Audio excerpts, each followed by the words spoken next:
Track C, building a security response process.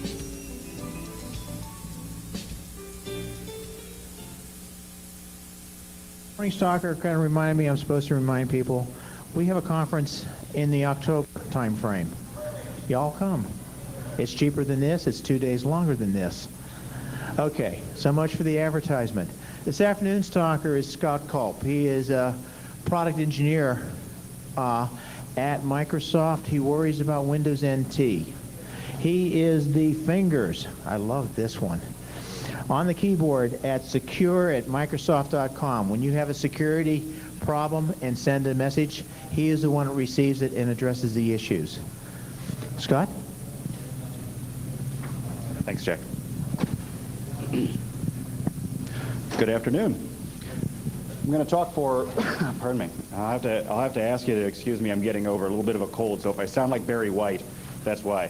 I'm going to talk for about 40 minutes about the process of building a security response process for your company's products.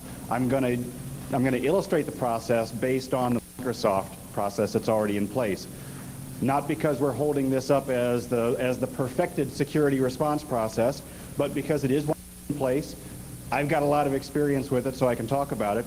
And by and large, we've had pretty good results so far. I'll start off with just a quick why and where, drill down into what our response process looks like just as a model, and then talk a little bit about some considerations that some of the second-tier effects, some of the second-tier questions that you need to keep in mind when you're designing a security response process. And then finally, we'll do a wrap-up. I'm going to leave about 15 minutes for questions, so I figured there would probably be at least one. So get your softening them up now, and then we'll be ready. All right, what's a security response process? Process for discovering security vulnerabilities in your products, for correcting them, for getting the information out to your customers so that they can protect themselves, and then finally, the part that's often overlooked, the process of taking feedback from those vulnerabilities forward into your onward products and improving the product quality as you go.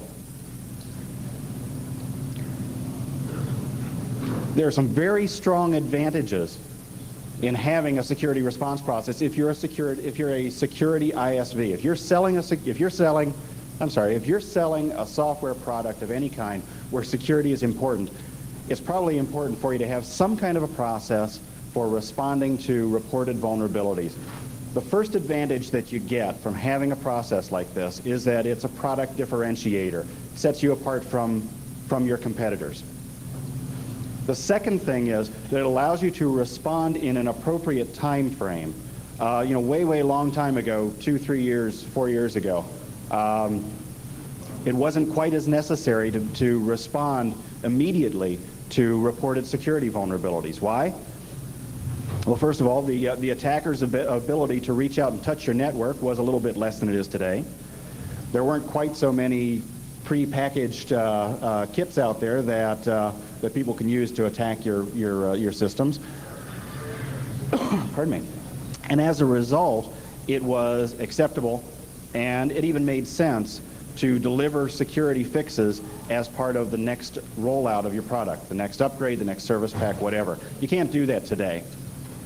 Within a few hours of people discovering a vulnerability, there's going to be a hacker tool sitting out someplace that people can grab and can use to attack your networks. They don't have to be able to lay hands on your networks anymore to attack them.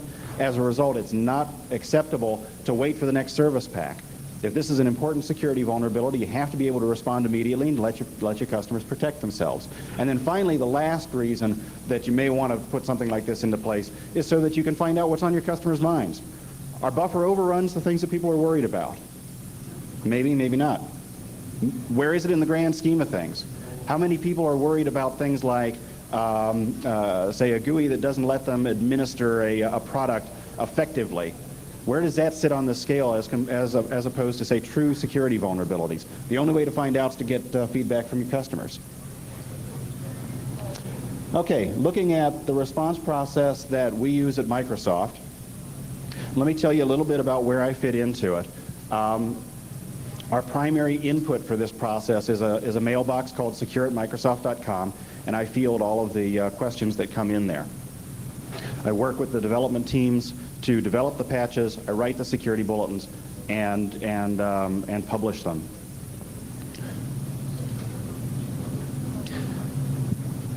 Sitting in the center, if we're going to look at who does what, sitting in the center of our process is a security team, which I'm a part of. We're responsible for all product security in all Microsoft products across the board from end to end. You can guess that we're probably not substantive experts in every one of those areas. And as a result, we work pretty closely with all of the product teams. So George and Richie sitting back there about midway, the IE security guys, when we have an IE security problem, as soon as it's been determined that it's a real security problem, these are the guys that we rely on to verify that it really is a security vulnerability and to build the patch. Now, looking at this from a data flow perspective, let's take a look at who does what, which tasks we're going to do and who's going to own them. The security team owns the discovery of the vulnerability reports, and we get that in 4 primary places. First one is secure@microsoft.com. That's probably the best place to report a security vulnerability. But we also get input from our product support folks. If somebody calls in to PSS and is having a problem with a product and the tech learns in the process of troubleshooting that there's a problem with the product and it's a security vulnerability, they know to feed it to secure@microsoft.com.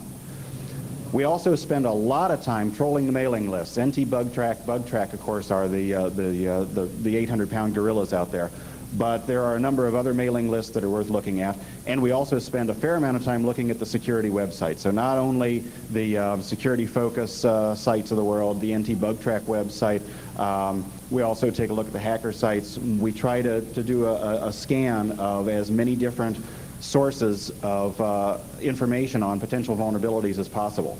So we get a vulnerability report. Somebody says they've just found a way to break into Internet Explorer. The first thing that happens is the security team does an initial triage, because we can cull at least 75% of the reports that come in. A good 75% of what initially comes into the system turns out not to be a security vulnerability after all.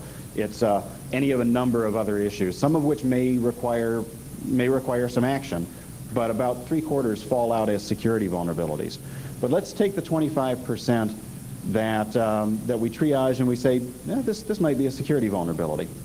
At that point, we bring the product team in. The product team, every product team has got security program managers.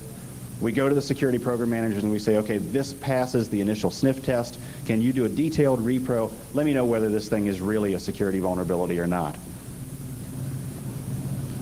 Roughly 24 out of the 25% that make it to this repro stage are called out. But let's take that 1% that's not called out. It's a bona fide security vulnerability, okay? The product team's security specialists are going to send back and say, yeah, this is a bona fide security vulnerability, we need to fix it. They'll work on either a patch or a workaround. In some cases, it's more appropriate to do an administrative workaround than it is to do a patch. In some cases, we have to do both because of time constraints. Then we go into a testing phase. Now, while these activities are happening on the product side, the security team is developing the documentation that's going to accompany the fix when it's released. And there are 3 primary products we're going to produce there. The first one is a security bulletin. Has everybody seen a security bulletin from us? Is there anybody who hasn't? Oh, my. I don't know if that's good or bad. Every patch that we put out, every workaround that we put out, every vulnerability that we discuss is going to be accompanied by a security bulletin. The security bulletin is going to say, what's the product that's affected? What's the risk of the vulnerability? And what can you do about it? Patch, workaround, whatever. A slightly more technical bit of documentation is going to be the knowledge base article. Every security bulletin is going to have a knowledge base article that accompanies it. And then there's going to be a third piece of documentation, the Premier Customer Alert, which largely mirrors the security bulletin and is sent out to Premier customers to ensure that they get a heads up as soon as we release a patch.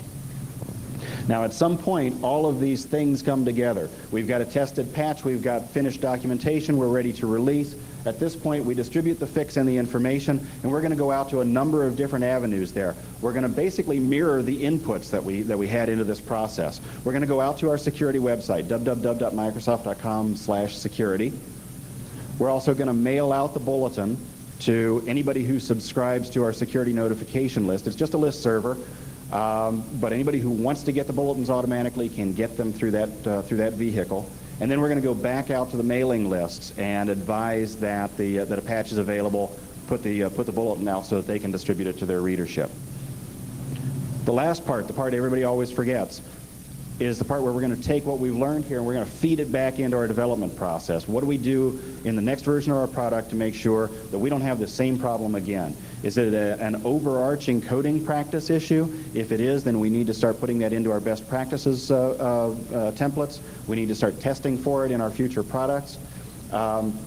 This is what allows us to hopefully have to fix fewer and fewer bugs over time. There are some tangible results that come from this process. This process has been in place at Microsoft for about 2 years. I can give you some numbers. During that time, we have received roughly 10,000 emails at secure@microsoft.com. I've been answering that mailbox for, I've been the primary answerer for the past 9 months roughly, and I've probably answered 3,000 to 4,000 emails during that time. Everybody who sends in to secure@microsoft.com will get an answer. May not be the answer they want, but they'll get an answer. Out of those 10,000 emails that came in, and out of those myriad postings up on the mailing list, we've done 72 security bulletins since the time that we established the process.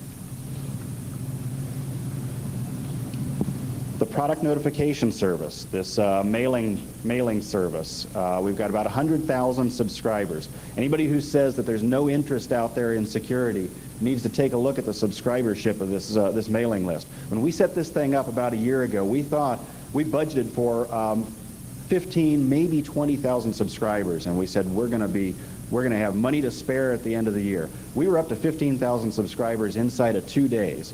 We were up to 25,000 subscribers inside of a week. We didn't know if this thing was ever going to level off. It finally leveled off at about 100,000 subscribers. www.microsoft.com/security is one of the more heavily visited sites on the Microsoft website, and we know in talking with folks who go there that the primary driver is the security bulletins. So again, anybody who says that there's not an interest in product security, I think we've got numbers to the contrary. Those are the numbers. That's not the main reason we're doing this process. The main reason we're doing it is for the intangibles. The first one is better security for our customers. I mean, the bottom line has got to be, what are you doing for your customers?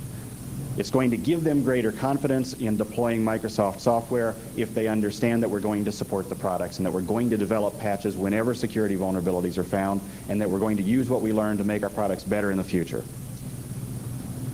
We've gotten a positive response from analysts and press. Gartner Group last year upgraded us from, I don't even want to discuss what our grade the year before was in security, but we were up to, I think, a B or a B plus overall this year, so we've actually gotten a pretty positive response. We've improved, we've improved the quality of our code. A good example of how this happens sometimes is a recent buffer overrun issue that I think everybody has pretty well beat to death here over the past couple of days. About midway through the press flaying that we were taking over that, we started seeing emails from vice presidents coming down to the various development teams saying, I'm not going to ask you how we're never going to see this happen again. I just want to assert that we are never going to see this happen again. This is not a free process, though. 10,000 incoming mails to secure@microsoft.com for roughly 70 some odd security bulletins. That's a lot of chaff for very little wheat. But the nuggets that you get are important enough that you still have to go through all the chaff. This is a really expensive process. Now that $100,000 figure up there, I need to caveat that. That is a very back of the envelope estimate. It varies wildly from product to product, from bulletin to, or from vulnerability to vulnerability. but we've estimated that in time, money, and other resources, it's about $100,000 to put one of these things out. Multiply 72 by $100,000 a pop, and you start to, pretty soon you start to get into some serious money. The people who we need to do the reproing and the development of the patches are the people who we can least afford to detach from the development of ongoing products. They're the people who know the products inside and out. They're the people who understand security. They're highly specialized people, and it hurts to have to pull them off of ongoing development in order to patch a product that's already been shipped. Diverts resources from new development, and it pulls away people who we'd like to be able to focus on other things. One of the more painful parts of having a process in place like this is the feeding frenzy that it engenders. I've noticed over the past couple of days that there's been a number of speeches people have given where they're talking about security vulnerabilities in Microsoft products, and they're all referring to our bulletins and our patches. We're feeding ammunition to people who can take that information and spin it as a negative.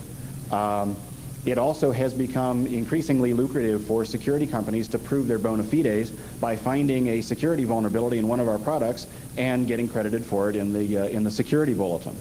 All of this tends to, well, if you remember Economics 101, they told you that if you don't want something, you should tax it, and if you do want something, you should subsidize it.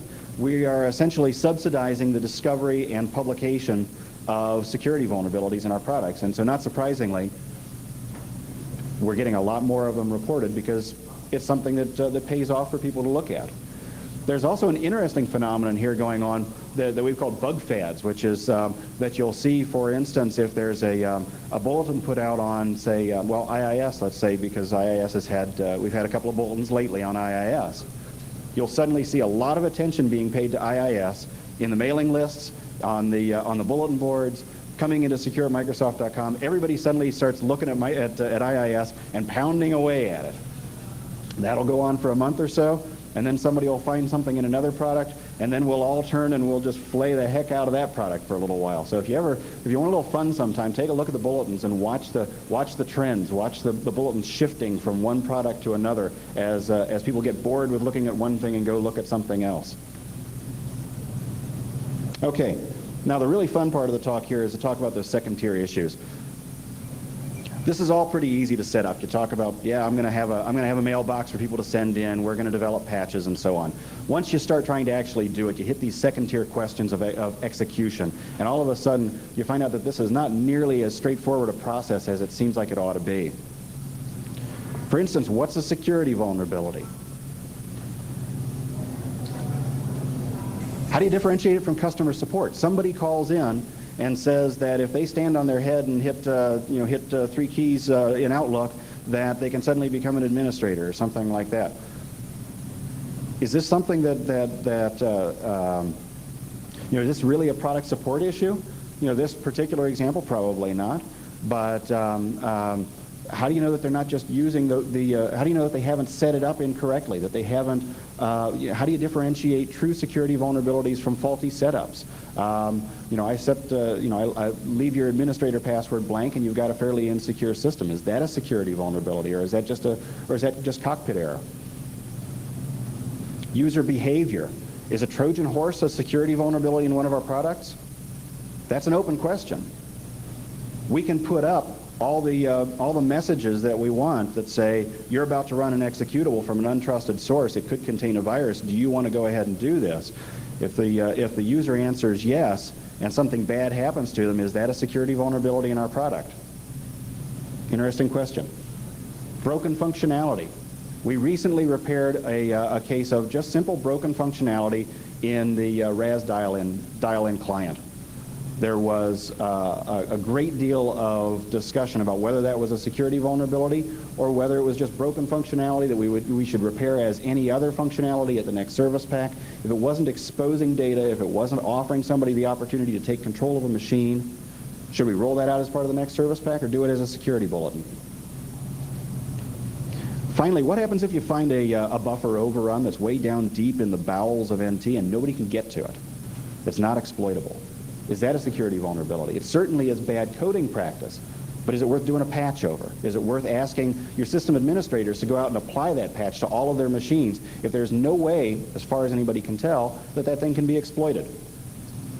Where we come down on it is this. We say that if a user uses the product correctly and they can be harmed, and the ability to harm them is out of their control, that constitutes a security vulnerability. That last part is kind of an important phrase. We've had long discussions with people about whether denial of service attacks from a website against a browser, whether that's a security vulnerability. And eventually we decided that it was not, because you can always kill the browser and not go back to that website anymore. As long as that website can't reach out and grab me, the only way I can be attacked is if I submit to being attacked.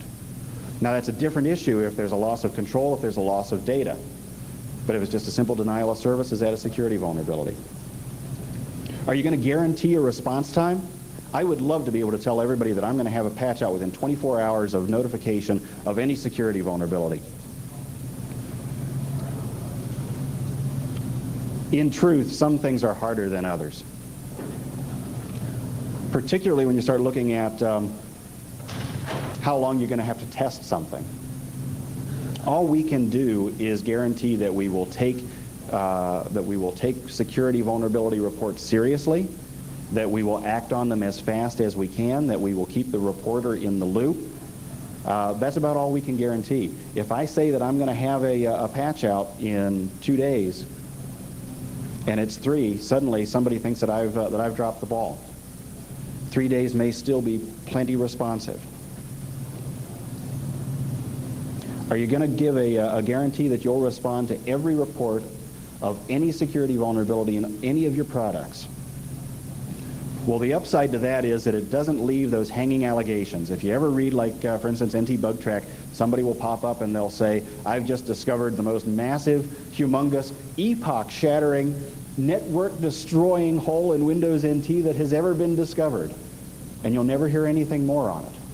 And the answer is, well, because a bunch of people probably send him notes. I've seen some of these happen. People send him notes privately and say, excuse me, you left the administrator password blank. That guy's not going to go back up to NT Bug Track and say, I'm sorry, I left the administrator password blank. And nobody else is going to go up and say that either, because you don't want to kind of face the person who made that posting. But that allegation is now hanging out there. If this is one of your products, are you now going to post a note out there that says, attention everybody, his administrator password was blank, this is not really a security vulnerability? In some ways it's good, because it doesn't leave that impression that there are security vulnerabilities where there aren't.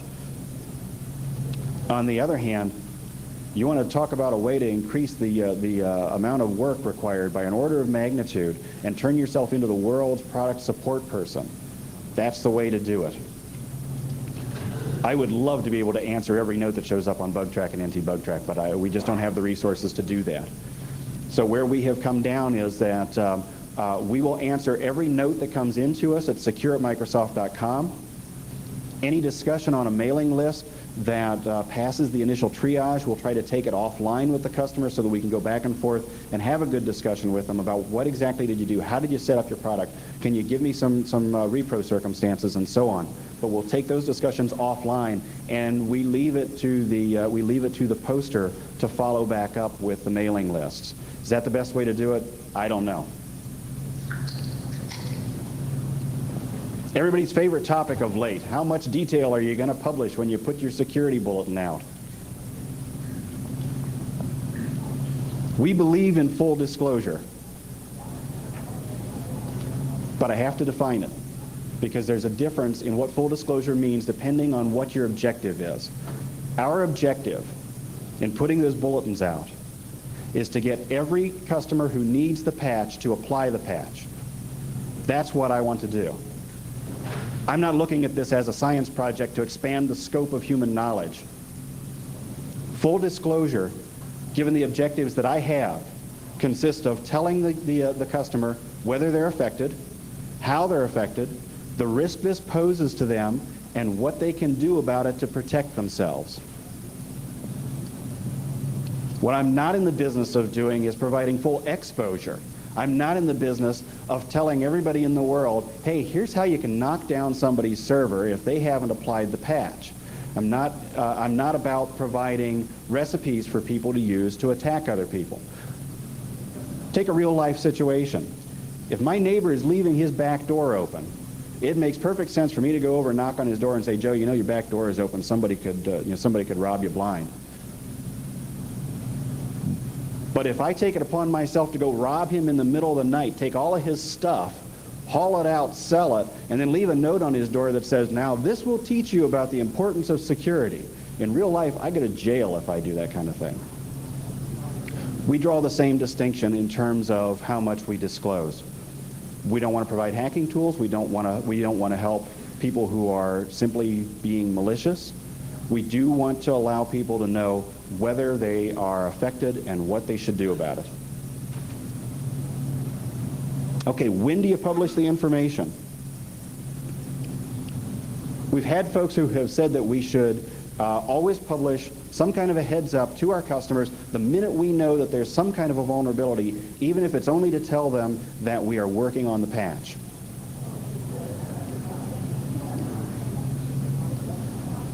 The alternative is to delay public discussion of a vulnerability until you can protect your customers. And that really is that's the direction that we take. What we do is, what we would like to do in the best case is we'd like to roll out a bulletin and a patch all at the same time, let the world learn about the vulnerability at the same time that system administrators can protect themselves against it, not give anybody advance notice. Now what we'll do in the meantime, because sometimes these secrets do get out, is we'll monitor the mailing list, we'll monitor the websites, we'll look for any sign that this issue has gone public, and if it's gone public, then obviously we've got to go public too. But if we can, we would very much prefer to be able to roll everything out together at one time, not have anybody wasting any sleep. Did I see a hand up there at one point? Okay, are you going to give advance notice to selected groups? There are folks who I would love to be able to give advance notice to.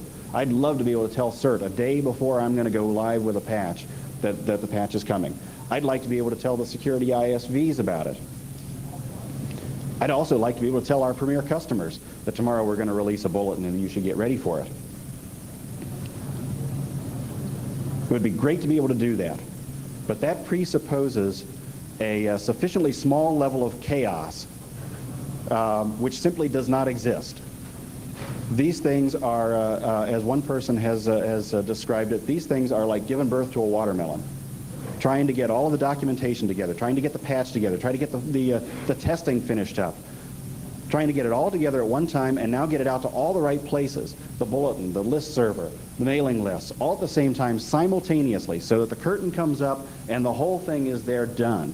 That is a really hard thing to do. And unfortunately, the only way that we could provide advance notice to selected groups of customers would be by delaying what the general population learns, and we just can't do that. So what we do is we alert everybody as soon as we can, but we do provide direct channels for, say, premier customers. How much testing are you going to do on the patches? Perfect world, I would do full regression testing on every patch. Absolutely. Make it production quality, make it as good as you can. On the other hand, I'm usually fighting the clock. We've only got a certain amount of time before these issues become public, and I've got to have a patch. There's no right and wrong level of testing for any particular product. It varies from product to product and vulnerability to vulnerability.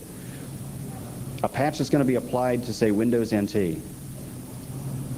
Just because of the millions of customers who are using Windows NT, the thousands of different platforms they're running it on, the millions of applications it's going to have to interact with. I've got an application compatibility issue here that demands that I do an awful lot of regression testing. Now, if it's a security vulnerability in Microsoft Golf, I may let that one slide with quite a bit less testing. So on a case-by-case basis, we determine what the right level of testing is, given the product that's involved and the part of the product that's affected by the vulnerability. We then take all of the patches that we develop between service packs, and we do a roll-up into each service pack. All of the patches that are put into the service packs undergo full regression testing as part of the service pack testing. Okay, so wrapping all of this up, the first thing that I have to point out is that this is not a trivial effort. This is not something that if you're a company who's developing software and thinking that this is something that you would like to potentially implement, this is not something to be entered into lightly. Very labor intensive. You're never going to know when you win.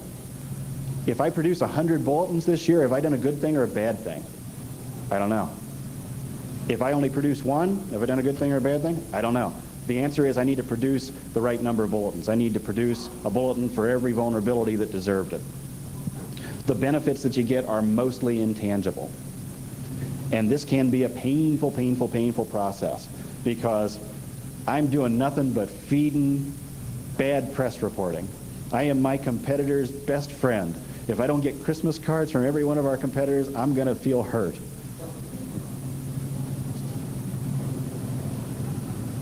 The intangibles, though, are what makes this worth doing. The first one is if you're a customer-focused company, you got to protect your customers. That's just all there is to it.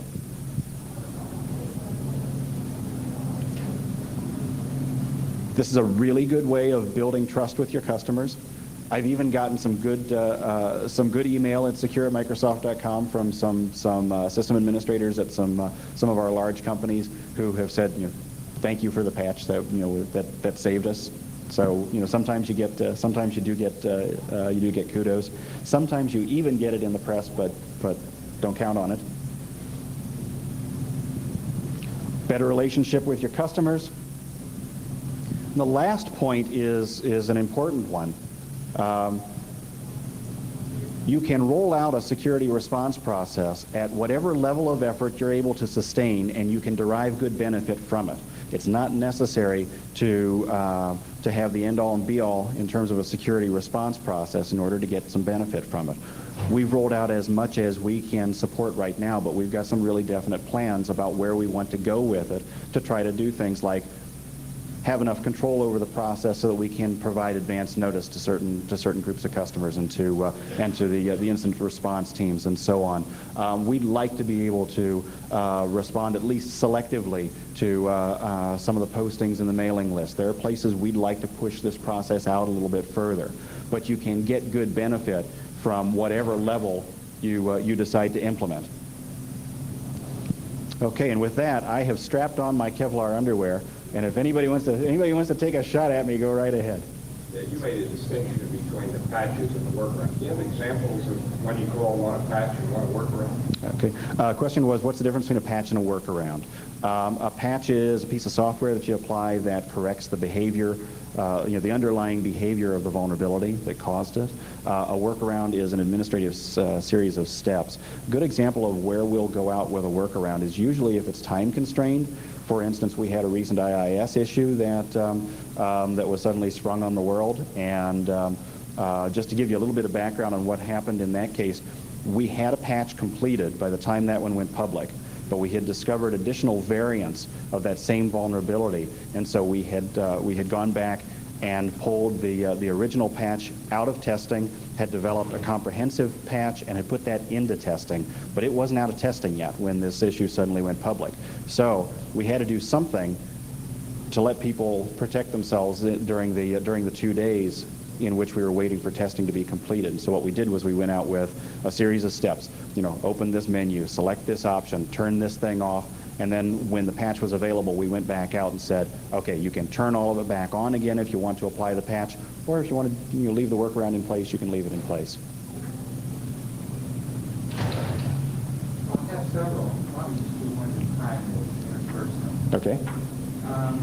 You started off by saying that you responded to what people were worried about, and it seems to me that as a security person, the last thing in the world you should be thinking about is what has people's attention. That's a lousy metric to use for prioritizing security problems, because the worst problems are very likely to be the ones that haven't hit people's radar screens yet. And nobody's worried about them. And if they come through, it's it's bad. So if you're looking at the kinds of responses that you're getting from the outside world, and you're looking, well, people aren't really worried about this vulnerability in the macro capabilities of Word or this IIS feature, so we're going to put this down the queue. I think that's a very bad strategy in terms of establishing your priority. Okay, the question was whether the appropriate metric is what we know to the vulnerabilities that we know of versus the vulnerabilities that customers are concerned with. So, It's not what the worry your customers. Your customers are kind of behind the curve. You should hopefully be ahead of the curve because you're actively, aggressively looking for problems, not just responding to people's concerns. well, the first thing is that we are the security response process. So I am supposed to be, I am the reactive process. There's a proactive process that is also going on in product development to try to provide stronger security features in products and so on. So the forward-looking end of this is happening. It's just not happening by me because I'm on the reactive team.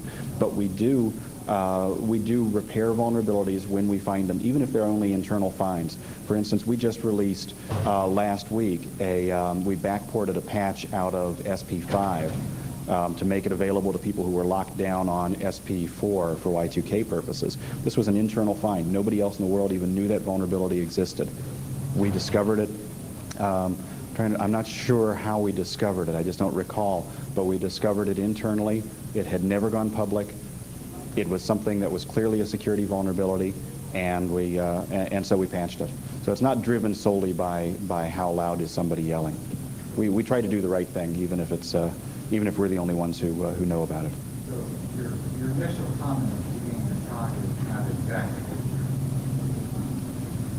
Oh, I think it is. One of the benefits is. your talk. So Okay. Can you repeat some of the dialogue? I'm going to Okay. get one side back here. come up closer then. We all can. Yeah, Left the room. the dialogue is largely over whether it's more appropriate to focus on the reports versus going out and finding them ourselves or patching the ones that we learn of ourselves. Is it? Well, it's just that you put it in the context of triage, that you establish your triage mechanism by the concern that you experience in the user base. And I Oh, no. think it's the wrong direction.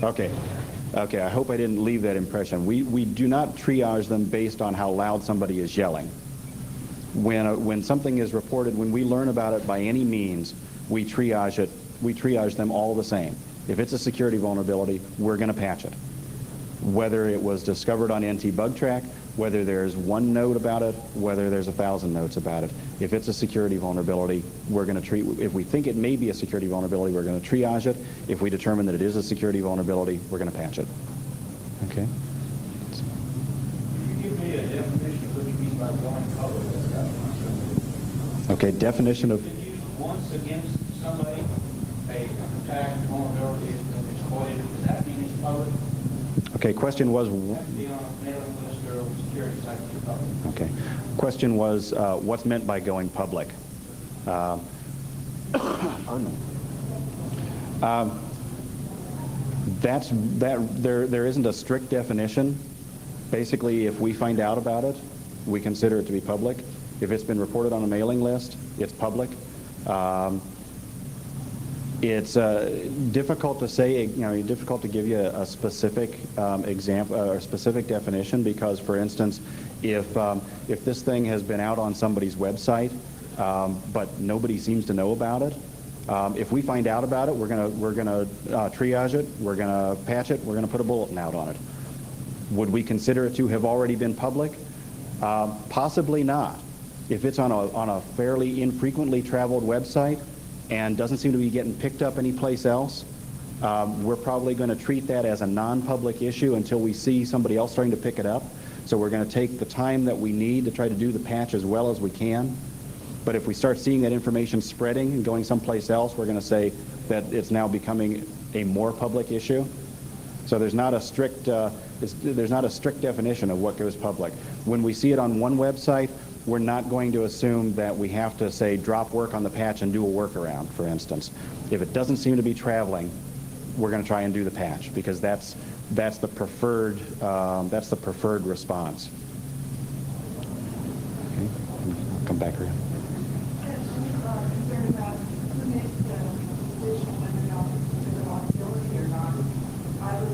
What we were doing evaluation of the first virus, and we found that I don't run Culp on my computer, but I have the ability to check the macro.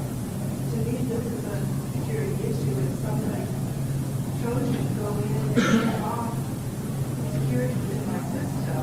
I brought this up at the virus conference in Chicago, and so the virus conference saying, "Oh, that's not a vulnerability." I thought, it is to me. Yeah, the question was over the definition of a vulnerability, specifically with respect to, pardon me, the ability of, for instance, viruses to turn off future virus checking.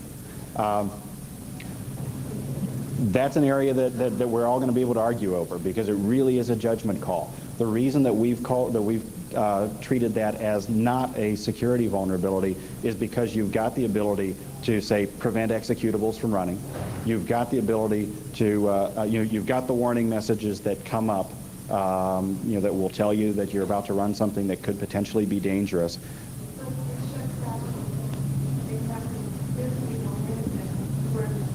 Right, but it can only shut that off if you've allowed executables to run. You have to have made the mistake once. You have to have made the mistake once in order to get bitten by it a second time. I'm not by any means disputing that this is something that we need to do, that we need to improve the product in. We certainly do. And actually, I know the outlook. What's that? Yeah. Absolutely. You're absolutely right. That's an area that the office folks are. They understand there is significant scrutiny on that particular point, and they're spending a lot of time trying to figure out what the best answer is. The problem, though, is that we do live in a world of engineering trade-offs, and there are an awful lot of customers who would be awfully upset with us if we removed the ability to, if we removed the strength of the scripting, because there are an awful lot of folks out there who are relying on the fact that they can do an awful lot of things through VB script. So we can turn one side off and turn the other side on. There's a balance point somewhere in between, and like everybody else, we're struggling to find out where that balance point is. That's actually the center of my next thing. And what you're saying now concerns me greatly. Because there are things that embedding DBA into Office cause that can in fact bypass even the ability, I don't need to make the first error, that there are ways of preventing the word macro virus checking from ever occurring within the document. Now, this is almost deeper right now, but if you came to the point where security or an issue like this would require you to reduce or remove functionality from the product, who's in charge here? Okay. Question is, when it comes down to a question of functionality versus security, who's going to drive?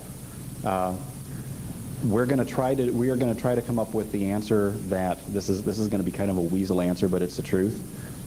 In the end, the customer is going to decide. The customer doesn't have this choice. I mean, there must be something in the air in Redmond that causes you to think about the way computing occurs in the real world, that thinks that everybody is in charge of their systems at this high level of consciousness. It just isn't true. I mean, there are hundreds of thousands of small companies out there that are just barely administering their systems. And what you've done is you've put high-powered explosives into every box. And you said, now be very careful opening this box because it could blow up and you need an explosives expert. And if you have an explosives expert on site, you're fine. Well, that's not quite true. What we're doing is we're providing. What do you do about when a user double clicks on executable? Well, I mean, if you can get the user to double click on the wrong executable, then you can cause a lot of bad things to happen, right? What? Yeah. Okay, so how's that any really different than getting them to run a lot of macro? Is it really the same problem? See, Microsoft maintains that by bringing up a dialog box saying this program may contain harmful code, I now am responsible for my life. Okay? But that is... Well, but there's more than that. You can disable, say, the ability to run script. You can turn off a number of those features. That's the direction we're heading, is to give you warnings before something potentially dangerous happens, to allow you to configure what can and can't happen on your machine. And what that's going to do is it's going to push up the complexity. And so the other thing that we are trying to do is to try to manage the complexity through smart software, through wizards and things like that. But this is a trade-off that there is no right answer.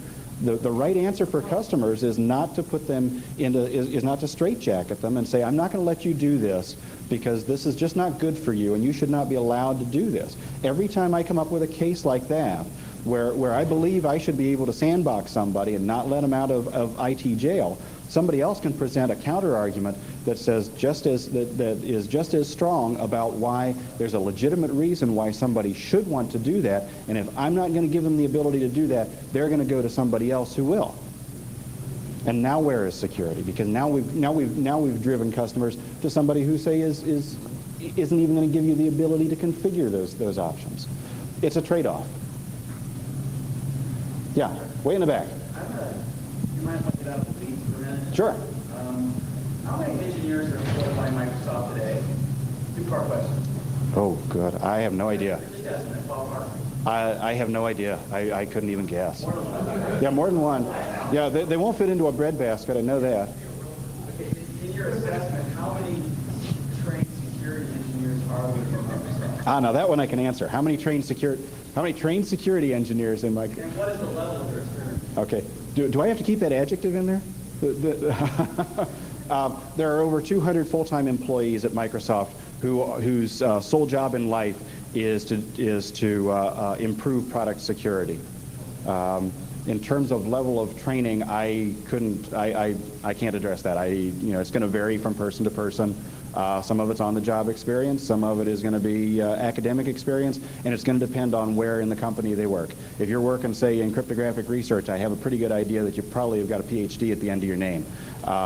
If you're doing, say, product security on say, another product, you may not have a PhD behind your name.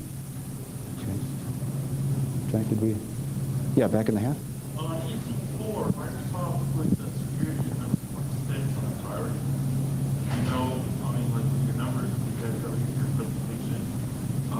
Where do they change priority for the building? Y2K versus 2K? Okay. Question is, where on our priority list is security? I can tell you what a recent Computer World survey concluded, and that was that security was number 2 on our customers' lists. That mirrors what we've seen from our own internal market research. That's one reason why we're putting the emphasis on security that we are. That's one reason why you see, for instance, a security response process in place today that wasn't in place a couple of years ago. It's become more important to customers, so it's become more important to us. Did I see any? What sort of feedback process do you have for conveying, I guess, the results of the trends that you see from your seat back into the development process? Okay. How do we feed information from the response process back into the developer organizations? That's really a pretty easy one because remember that the product teams are developing the patches. So the folks who need to have the information have got it right there because they're the folks who are having to put up with the pain, who are having to develop the products, and are getting to see firsthand what the issues are. Now, the other thing that happens from the security team is that we take information that that we've generated, kind of looking over the broad landscape. We can pull up issues that occur across product lines, and we can push that up to upper management. And it actually works pretty well. We get pretty good feedback from the product teams, and we get pretty good responses from the senior executives when we start bringing up the fact that that this is something that is showing up across more than one product line. we usually get pretty good results feeding that information back down to the product teams in terms of best practices. Yeah, Adam. But I also want to take issue with your use of the term full disclosure and full exposure. Full disclosure is a term of art that has a very common security in the security world. And I feel it's unfortunate that you chose to use the term full disclosure to describe the partial disclosure of information with the intent to protect your customers. I'm not objecting to the choices that you made. I'm simply saying that to use the term full disclosure to describe that would be like to use the term units to describe what you're shipping next year as just 2,000. It's a different thing. It's limited, but to use the term full disclosure is, in my opinion, correct. Okay, the statement was that we're using the words full disclosure incorrectly, and I guess you're just looking for a response then, right? Okay. Remember that our objective is probably different from that of the rest of the security community. Remember that my objective is not to increase the scope of human knowledge. My objective is to get every customer who ought to pick up that patch to pick that patch up and apply it. With that difference in objectives, that's why I refer to what we do in our context, that is fully disclosing all the information that ought to be disclosed. To provide more information than that, to provide hacking tools and step-by-step instructions and so on and so forth, that does nothing for the customer. It doesn't encourage them to pick up the patch where they otherwise would have. It doesn't let them assess the risk any better than the information that they previously had. The only thing it does is it allows third parties to use that information against them. And we simply feel that that's irresponsible, and that's why we don't do it. Okay. Can we? Just as an academic question here, in the event, say you received two security vulnerability reports, both proved to be true. One regards a remote attack, another is a local unauthorized elevation of privileges. Which would take top priority? Wow. He's asking me you're asking me to choose between the relative importance of, say, a remote attack or a local elevation of privileges? Yes, proven. They both been triaged, shown to be accurate. One is a remote attack, another is a local attack. Which one would your team view as the top priority? It really would depend on the specifics, because it's going to depend on, does one strike domain controllers? They both have the same consequences. I can only give you a hypothetical answer to a hypothetical question. It really would depend on the specifics. I have never seen a case where I've gotten two vulnerability reports in at the same time that required that much, that were that finely similar in terms of their importance. If it comes in, we would simply, that's what triaging is all about. Triaging is about sorting and prioritizing. And we would simply have to make a decision and prioritize one above the other, even if only by a small delta. I just can't answer that one, sorry. Who else have we got? Yes, sir. So I'm curious for all the people who complain about the vulnerabilities. Two questions and sort of directed towards the audience. Does anybody believe that if they were in charge of Microsoft, they would be able to make 50 million lines of code vulnerability free? And if they do believe that Microsoft would remain profitable? I just think that the business realities, and some people in some of the sessions you go into, people say that you have to address the business realities along with the security aspects, and you have to address business as well as security. And then you go to some of the other sessions and they're like, why are there vulnerabilities? There are ways to get rid of these vulnerabilities. Yeah. Did everyone hear that one? I'm not sure that I can paraphrase it. Was there anybody who didn't hear? I think you've got a valid point. I'm not by any means suggesting that that we shouldn't treat security vulnerabilities seriously. That we shouldn't be. The size of the product isn't really an excuse for having vulnerabilities in it. I mean, none of this relieves us of our obligation to provide the highest quality product that we can, and we're really serious about doing that. You're right, though, in that anything that's been devised by the hand of man is going to be imperfect, and unfortunately, that involves software from all vendors, including Microsoft.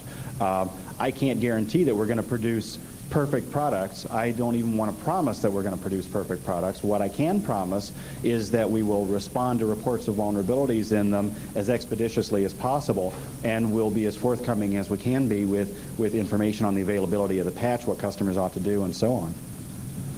Yeah. I think it's inevitable that Microsoft will become viable for security products. I mean, in becoming kind of e-commerce society, it seems that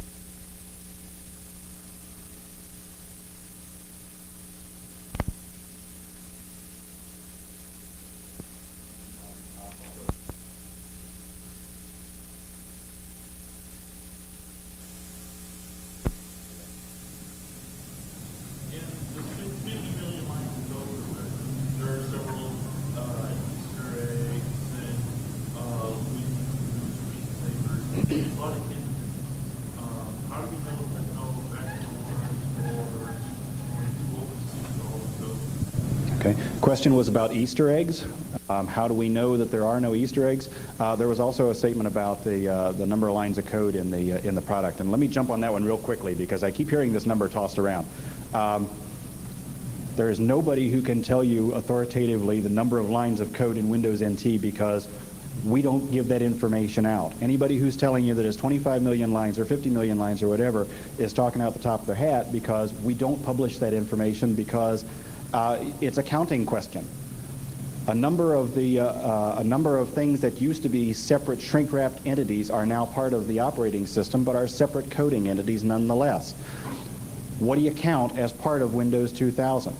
What I can tell you is that the size of the kernel has not changed significantly in Windows 2000. The size of the Windows 2000 kernel is not significantly larger than it was in NT4.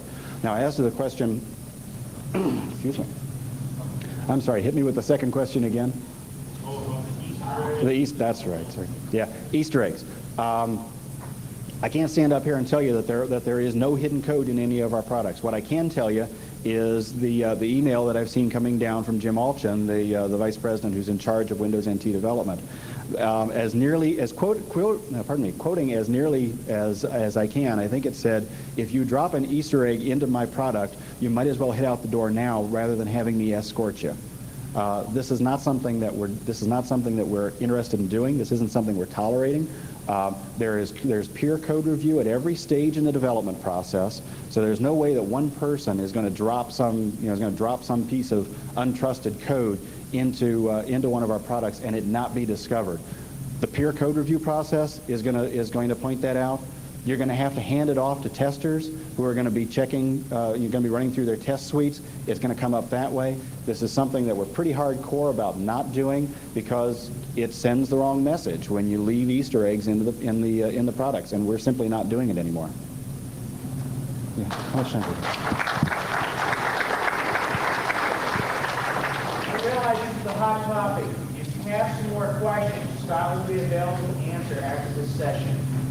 At 1440, we'll start up again with Patrick Peterson. Thank you.